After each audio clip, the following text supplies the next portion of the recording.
ఒక్కసారి కొమ్మూరి గోల్డ్ కి కాల్ చేయండి. తాకట్లో ఉన్న మీ బంగారాన్ని విడిపించి మార్కెట్ ప్రైస్ కి వాళ్ళు కొనుక్కుని మిగతా డబ్బులు మీకు ఇచ్చేస్తారు. వెల్కమ్ బ్యాక్ టు మనం టీవీ. నేను మీ పవన్ పేస్వాడ, మాతో పాటు సీనియర్ జర్నలిస్ట్ కట్ట కార్తిక్ రావు అన్న. నమస్తే.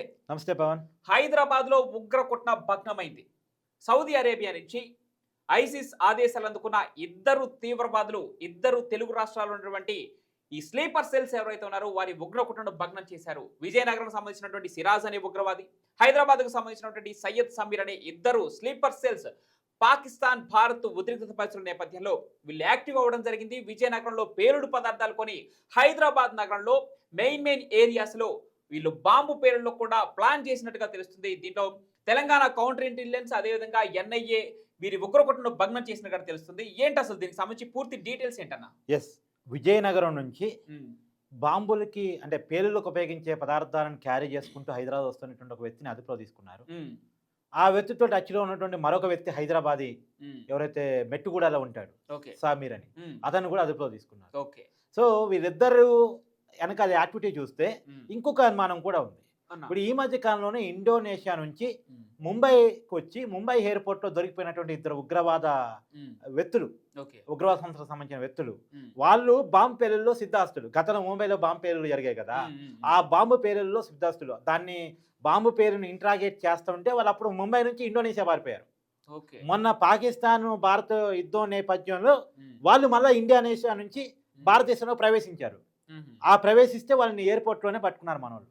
సేమ్ డే ముంబై ఎయిర్పోర్ట్ లో బాంబు బెదిరింపు కాల్ కూడా వచ్చింది. అదే రోజు ఆ ఇద్దరు తీవ్రవాదులు ముంబై ఎయిర్పోర్ట్ లో దొరికారు. అది ఒక ఇష్యూ. ఆ ఇష్యూ కొనసాగింపు వాళ్ళు సౌదీ అరేబియాలో ఉన్నటువంటి ఐసిస్ తీవ్రవాదులతో సంబంధాలు ఉన్న వ్యక్తులు. అదే సేమ్ కన్సర్న్ ఇక్కడ కూడా ఐసిస్ తో సంబంధాలు ఉన్నటువంటి ఒకరు విజయనగరం వాసి, ఇంకొకళ్ళు హైదరాబాద్ వాసి. విజయనగరం వాసి అయితే పోలీసు కావాలి నాకు కలగన్నాడట. అలాంటి వ్యక్తి ఉగ్రవాదులతో సంబంధాలు పెట్టుకునే స్థాయికి వెళ్ళాడు. అంటే ఆ ఇద్దరికి ఈ ఇద్దరికి లింక్స్ ఎక్కడ ఉన్నాయి అని తెలిస్తే సౌదీలో ఉన్నాయి. సౌదీలో ఉన్నటువంటి ఐసిస్ తీవ్రవాదులతో ఉన్నాయి. అంటే ఏదో ఒక పెద్ద ప్లానే వేశారు. ఒకవైపు భారత్ పాక్ మధ్య ఘర్షణ పూరిత వాతావరణం ఉన్నటువంటి సమయంలో, పాకిస్తాన్ తట్టుకోలేక కాలబేరానికి వచ్చి లొంగిపోతున్న సమయంలో, డైరెక్ట్ గా యుద్ధం చేయలేని పరిస్థితుల్లో ఏదో ఒక ఇండైరెక్ట్ గా దొంగచాటుగా వెనక చాటుగా ఏదో విధ్వంసం ప్లాన్ చేయడానికి చేశారు అటువంటిది ఒక బలమైన అనుమానం కలుగుతా ఉంది. ఇప్పుడు ఇంకొకటి కూడా, మొన్న హర్యానాలో కూడా ఒక యూట్యూబర్ జ్యోతి మల్హోత్రా, యూట్యూబర్ జ్యోతి మల్హోత్రాని ఈ దేశద్రోహం పేరుతో అరెస్ట్ చేయడం జరిగింది. అయితే ఆ జ్యోతి మల్హోత్రాకు సంబంధించినటువంటి కొన్ని జాడలు హైదరాబాద్ లో కూడా వెలుగు చూడడం జరిగింది. సికింద్రాబాద్ లో వందే భారత్ రైలు ని ప్రారంభించడానికి వచ్చినటువంటి ప్రధాని నరేంద్ర మోడీ అంటే హైదరాబాద్ బెంగళూరు వందే భారత్ ట్రైన్ ని ప్రారంభించడానికి నరేంద్ర మోడీ గారు వచ్చారు. ఆ నేపథ్యంలో అక్కడ సికింద్రాబాద్ దగ్గర ఏర్పాటు చేసినటువంటి స్టేజ్ కావచ్చు, ఆ ఏరియాలలో ఈ జ్యోతి మల్హోత్రా ఒక యూట్యూబర్ గా ప్రవేశించి అక్కడ హల్చల్ చేసినట్లుగా ఈరోజు విచారణలో తేలింది.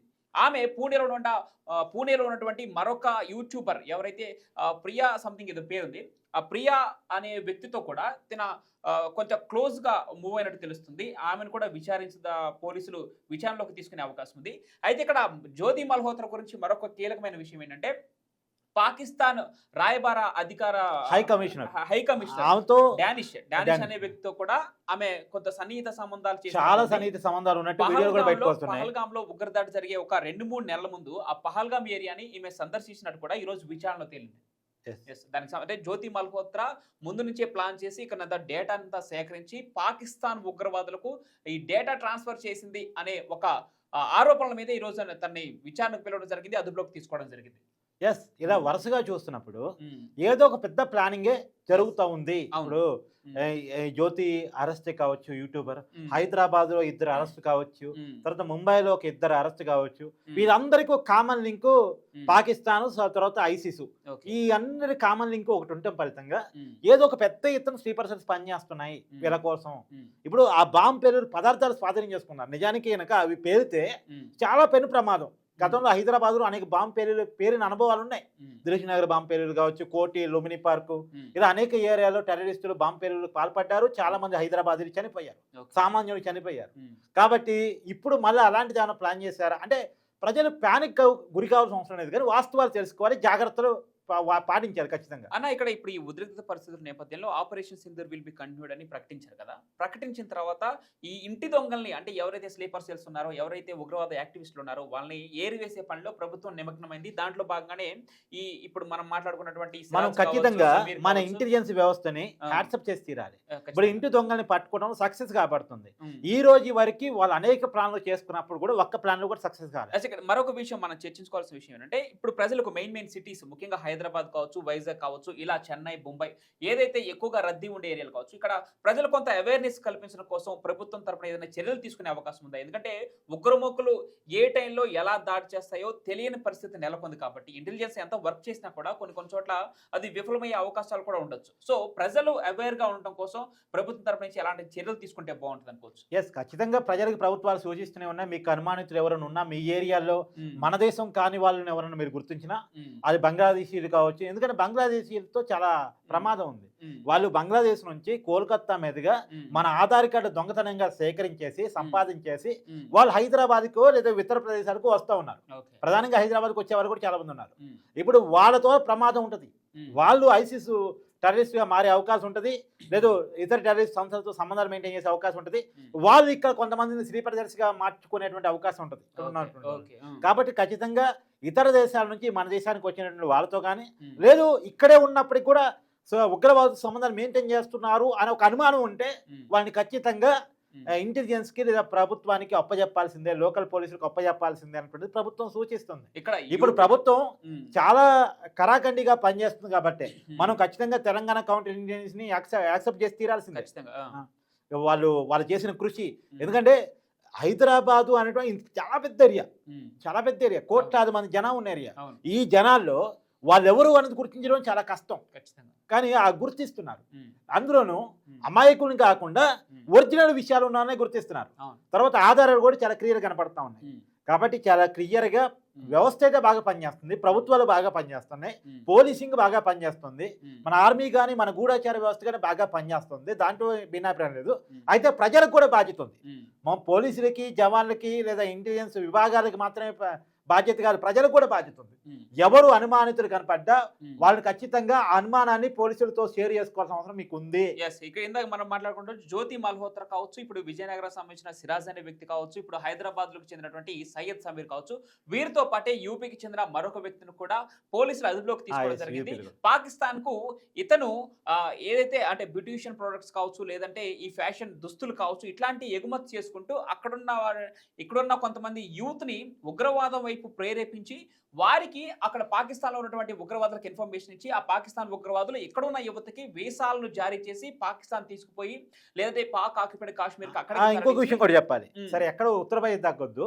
మొన్న కూడా సంగారెడ్డిలో ఒక ఇస్లాం అనేటువంటి వ్యక్తిని అరెస్ట్ చేశారు. ఆ ఇస్లాం అనేటువంటి వ్యక్తి ఎవరు అంటే అతను పూణేలో దొంగ సిమ్ కార్డులు క్రియేట్ అంటే సిమ్ కార్డులు వితౌట్ ప్రూఫ్ పాకిస్తానీలకు ఇచ్చి ఆ పాకిస్తానీ ఆ నెంబర్స్ పట్టుకుని వాళ్ళ దేశానికి వెళ్ళి వాళ్ళు ఒక వాట్సాప్ గ్రూప్ క్రియేట్ చేసుకుని ఇండియన్ నెంబర్ తో చాటింగ్ చేసుకుంటూ మన సమాచారాన్ని తెలుసుకునేటువంటి ప్రయత్నం చేస్తాడు. అతను సరే అక్కడ కేసు నమోదైతే అక్కడ నుంచి పారిపోయి ఇక్కడికి వచ్చి సంగారెడ్డి మన తెలంగాణకు వచ్చి సంగారెడ్డిలో టాపీ మేస్త్రిగా పనిచేస్తున్నారు. మళ్ళీ ఉగ్రవాదులు అంటే ఎక్కడ ఉండరు, స్లీపర్ సెల్స్ అంటే ఎక్కడ ఉండరు, మనకాడ అడుక్కుంటూ ఉండొచ్చు, మనకాడ టాపీ మేస్త్రిగా ఉండొచ్చు, మనకాడ రోడ్డు మీద తోపుడు పని దోసుకుంటూ ఉండొచ్చు. స్లీపర్ సెల్స్ అంటే ఇలానే ఉంటారు. వాళ్ళు అనుమానం రాకుండా ఇక్కడేదో వృత్తి చేస్తూ ఇక్కడేదో ప్రవృత్తిని పెట్టుకుంటూ ఇక్కడున్న సమాచారాన్ని ఎప్పటికప్పుడు వాళ్ళకి చేరవేస్తూ ఉంటారు. ఇప్పుడు ఆ ఇస్లాం అనేటువంటి వ్యక్తిని ఈ మధ్య కాలంలోనే మన వాళ్ళు అదుపులో తీసుకుని అరెస్ట్ చేశారు. సో అక్కడ ఏది ఏమైనా చాలా అంటే చాలా జాగ్రత్తగా ఉండేటువంటి సమయం ఖచ్చితంగా ఉంది. సో ఏది ఏమైనప్పటికీ ఇప్పటికే దేశంలో ఉన్న ఇంటి దొంగల్ని ఎవరైతే స్లీపర్ సెల్స్ వాళ్ళు ఎవరైతే ఉన్నారో తెలుగు రాష్ట్రాల్లో కూడా వారి ఉనికిని కనుగొనడం జరిగింది, వారి జాడలను మట్టు పెట్టడం జరుగుతుంది, ఒక్కొక్కరిగా అదుపులోకి తీసుకోవడం జరుగుతుంది. ఏదేమైనా ప్రజలు కూడా కొంత అవేర్గా ఉండాలి. ముఖ్యంగా టీనేజ్ ఆ ఏజ్ లో ఉన్నటువంటి పిల్లలపై కొంత తల్లిదండ్రులు కూడా దృష్టి పెట్టాల్సిన అవసరం ఉంది. వారి అడుగులు పడుతున్నాయి, వారి యొక్క హావభావాలు ఎలా మారుతున్నాయి, వాళ్ళ ఆలోచన విధానం ఎవరితో టచ్ లో ఉన్నారు, ఎవరితో మాట్లాడుతున్నారు. ఎందుకంటే ఇప్పుడు మొత్తం స్మార్ట్ యుగం అయిపోయింది కాబట్టి ఈ స్మార్ట్ యుగంలో కొంత డిజిటల్ యుగం అయిపోయింది కాబట్టి ఇవి కొంత అవేర్నెస్ కల్పించాల్సిన అవసరం ఉంది. సో మీ యొక్క పిల్లల అడుగులు కూడా ఎటు పడుతున్నాయో చాలా క్లియర్గా గమనించండి, జాగ్రత్తలు తీసుకోండి.